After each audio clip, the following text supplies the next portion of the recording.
नमस्कार दोस्तों, आज हम ऐसी दो हस्तियों के बारे में बात करेंगे जिनके आज सोशल मीडिया पर करोड़ों फॉलोअर्स हैं। वो है आचार्य प्रशांत और प्रेमानंद जी महाराज। कहाँ से प्राप्त होता है काम?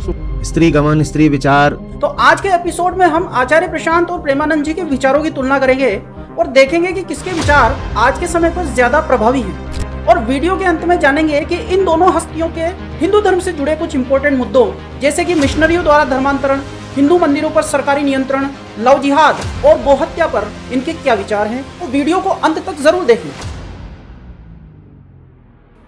दोस्तों, आचार्य प्रशांत और प्रेमानंद जी दोनों ही हिंदू धर्म के धर्मगुरु हैं।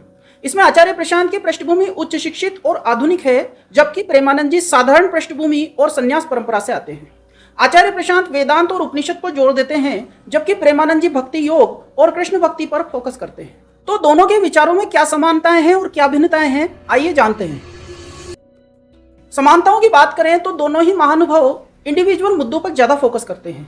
इनके ज्यादातर वीडियोस भक्तों से रिलेटेड इंडिविजुअल टॉपिक्स पर होते हैं और ज्यादातर प्रश्न काम वासना बहुत ज्यादा परेशान कर रही है महाराज जी। कुछ समझ नहीं आ रहा कि मैं क्या करूं महाराज जी, मुझ पर कृपा करो। गलत क्रिया, गलत दर्शन, गलत संभाषण, गलत आहार, इसको आप रोकिए। सवाल एक 23 साल के सॉफ्टवेयर डेवलपर द्वारा है। मेरे मन में कामुक विचार छाए रहते हैं, मुक्ति कैसे मिलेगी? काम वासना तुम्हें पकड़ रही है, इसमें काम वासना का दोष नहीं है। गर्लफ्रेंड बॉयफ्रेंड गर्लफ्रेंड ये सब चलने लगा। सर, मेरी गर्लफ्रेंड मुझे छोड़ के चली गई, क्यों? पति पत्नी के मुद्दे, घर परिवार में कलह, मानसिक शांति कैसे मिले, धंधा पानी कैसे बढ़े, शाकाहार करें या मांसाहार करें जैसे टॉपिक्स पर पूछे जाते हैं। हर जीव को अपने प्राण प्रिय है। तुम जो काट काट के भूंज के दूसरे जीवों को खाते हो, तुम्हारी बुद्धि भ्रष्ट। अंडा तो वेजिटेरियन ही, अंडा तो नॉन फर्टिलाइजर, चूजा तो निकलेगा नहीं। बात ये थोड़ी है कि वो पेड़ पे लटका मिला कि नहीं लटका मिला, ये भी तो देखो वो अंडा आया कहाँ से। दोनों ही बाबा सोशल मीडिया के सभी प्लेटफॉर्म्स पर मौजूद हैं और ये दोनों बाबा इनके सामने आने वाले प्रश्नों पर अपने अपने हिसाब से ज्ञान देकर भक्तों को संतुष्ट करते हैं। अब बात करते हैं भिन्नताओं की, कि दोनों के विचारों में क्या असमानताएं हैं। आध्यात्मिक दर्शन की बात करें तो आचार्य प्रशांत वेदांत, उपनिषद और गीता की बात करते हैं और उनके वचनों को सुनने से मालूम पड़ता है कि बिना उनके कोर्स ज्वाइन किए हिंदुओं को वेदांत, उपनिषद, गीता का सार समझना इस जन्म में मुश्किल होगा। मैं आपसे कहूँ गीता के 5 श्लोक बता दीजिए और उनका सटीक अर्थ आपको पता नहीं होगा तो काहे के हिंदू हैं? आप तीज त्योहार मनाते हैं, आप हुड़दंग मचाते हैं धर्म के नाम पे, आप नारे लगाते हैं धर्म के नाम पे, लेकिन धर्म का ज्ञान आपको शून्य है। वहीं प्रेमानंद जी के अनुसार राधा नाम जाप करते रहना है और दुख जो भाग्य में लिखे हैं प्रारब्ध मानकर वो भोगने पड़ेंगे ही। हमें लगता है कि प्रारब्ध एक ऐसी वस्तु है जो भोग कर ही करती है। जब आप लोग सोचो कि प्रारब्ध नष्ट हो जाए, नहीं होगा। आचार्य प्रशांत सामाजिक मुद्दों पर कभी कभी राय देते हैं, पर समाधान में वो लोगों को जागरूक करने की सलाह देकर अपना काम पूरा कर लेते हैं। वहीं प्रेमानंद जी सामाजिक मुद्दों पर बोलने से बचते हैं और हर समय सिर्फ इंडिविजुअल प्रश्नों पर ही बोलते हैं। आचार्य प्रशांत फेमस होने से पहले छोटे कमरों में सत्संग कार्यक्रम करते थे, पर आजकल फेमस होने के बाद बड़े थिएटर्स में उनके प्रोग्राम होते हैं। वहीं प्रेमानंद जी उनके आश्रम में ही सत्संग करते हैं। आचार्य प्रशांत अपनी वेबसाइट पर ऑनलाइन डोनेशन लेते हैं, पर प्रेमानंद जी की कोई ऑफिशियल वेबसाइट दिखाई नहीं देती है। पर जैसा कि वो आजकल ऑडी जैसी महंगी कारों में चलते हैं, तो हो सकता है भक्त लोग ऑफलाइन मोड में उनको दान का सहयोग करते हों। दोस्तों, चूंकि आचार्य प्रशांत और प्रेमानंद जी दोनों हिंदू धर्म के आचार्य हैं और हिंदू धर्म के लोगों के द्वारा दिए दान से इनकी संस्थाएं चल रही है, तो यह तर्कसम्मत है कि हिंदू धर्म की आज की समस्याओं पर भी इनको अपनी बात रखनी चाहिए और अपनी तरफ से समाधान देने की कोशिश करनी चाहिए। जैसे कि आज के समय पर क्रिश्चियन मिशनरियों के द्वारा हिंदू धर्म के अनुयायियों का बड़े पैमाने पर धर्मांतरण करवाया जा रहा है। तो इस समस्या पर आचार्य प्रशांत ने सीधे तौर पर कोई वीडियो तो नहीं बनाया है, पर फिर भी उनके इस मुद्दे से रिलेटेड वीडियोस को देखने से पता चलता है कि सभी समस्याओं का मूल कारण है कि लोग जागे हुए नहीं है, उनमें धर्म की समझ नहीं है। उनको धर्म की समझ विकसित किए बिना कुछ नहीं होगा और उनमें धर्म की समझ तब विकसित होगी जब वो आचार्य प्रशांत के वीडियोस को देखेंगे और उनके सत्र को ज्वाइन करेंगे। वहीं दूसरी ओर प्रेमानंद जी का इस टॉपिक पर कोई वीडियो उपलब्ध नहीं है। अब बात करते हैं कि हिंदू मंदिरों पर सरकारी नियंत्रण की। मतलब ये कि हमारे सभी मंदिर आज सरकारों के कब्जे में हैं, उनमें जो भी दान आता है वो सरकारें हड़प लेती है। तो प्रेमानंद जी और आचार्य प्रशांत दोनों ही इस विषय पर नहीं बोलते हैं।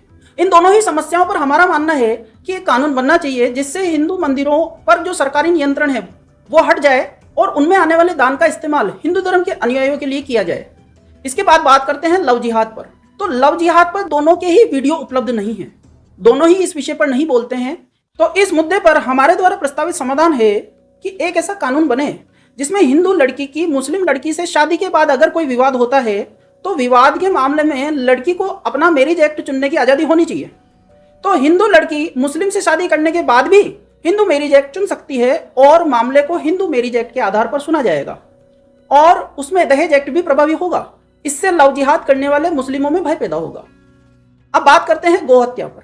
हालांकि दोनों ही बाबा शाकाहार को वरीयता देते हैं, पर प्रेमानंद जी तो सीधे तौर पर गोहत्या पर कभी बोलते नहीं हैं। वहीं दूसरी तरफ आचार्य प्रशांत का कहना है कि भारत के लोग दूध पीते हैं, इसलिए गाय पाली जाती है और गाय पलेगी तो गाय कटेगी भी, इसलिए लोगों को वीगन बन जाना चाहिए, जिससे गाय कोई पालेगा ही नहीं तो गाय कटेगी ही नहीं। हवस ही नहीं शांत होती दूध पीने की, क्या करोगे दूध पी पी के? वो कहते हैं कि गाय को आप पाल क्यों रहे हो, गाय अपने आप पल जाएगी जंगल में।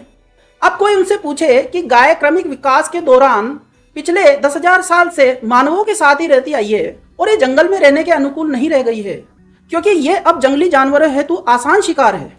जंगल में नीलगाय इत्यादि जंगली गाय तो रह सकती है, पर यह हमारी वाली गाय तो जंगल में अब सर्वाइव ही नहीं कर सकती है। पर आचार्य प्रशांत कहते हैं कि गाय अपने आप पल जाएगी। एक और बात कि इसकी क्या गारंटी है कि दूध पीना छोड़ने के बाद गाय कटेगी ही नहीं, क्योंकि भारतीय नस्ल की गाय की सऊदी अरब में बहुत डिमांड है, तो उनको तो मांस चाहिए। और यदि हमने दूध पीना छोड़ भी दिया तब भी बीफ एक्सपोर्टर्स गाय को पाल सकते हैं और गोहत्या जारी रह सकती है। तो एक प्रकार से आचार्य प्रशांत इस समाधान द्वारा हिंदू अनुयायियों खासतौर से शाकाहारियों को नुकसान पहुंचाते दिखते हैं और गाय पालने का विरोध भी करते हैं, जो कि एक हिंदू विरोधी कृत्य है। जबकि अगर उन्हें गाय बचानी होती तो वो सरकार से डिमांड करते कि गोहत्या रोकने हेतु एक ज्यादा कठोर और प्रभावी कानून बनाया जाए, पर उन्होंने ऐसा नहीं किया। दोस्तों, यहाँ हमारा प्रस्ताव है कि एक ऐसा कानून बने जिसमें गौ मंत्रालय बने और गौ मंत्री बने, जिसकी जिम्मेदारी हो कि वो राज्य की सभी गायों की सुरक्षा करेगा, उनके लिए नई गौशालाएं खोलेगा और अगर वो लापरवाही करे तो उसे जनता 5 साल के भीतर कभी भी बदल सकेगी। ऐसी उसमें प्रक्रिया मौजूद रहेगी। तो दोस्तों, इस विश्लेषण में हमने देखा कि आचार्य प्रशांत और प्रेमानंद जी महाराज दोनों ही अपने तरीके से सिर्फ निजी मुद्दों पर लोगों को ज्ञान देते हैं, कोई ठोस समाधान जिसको लागू किया जा सके उस पर कभी बात नहीं करते और हिंदू धर्म से जुड़े ज्वलंत मुद्दों पर भी बोलने से बचते हैं। तो अब आपका क्या मानना है इन दोनों बाबाओं के बारे में? कमेंट में जरूर बताएं और अगर जानकारी अच्छी लगी हो तो वीडियो को लाइक और शेयर करें तथा चैनल को सब्सक्राइब जरूर करें। तो मिलते हैं अगले वीडियो में, तब तक के लिए जय हिंद।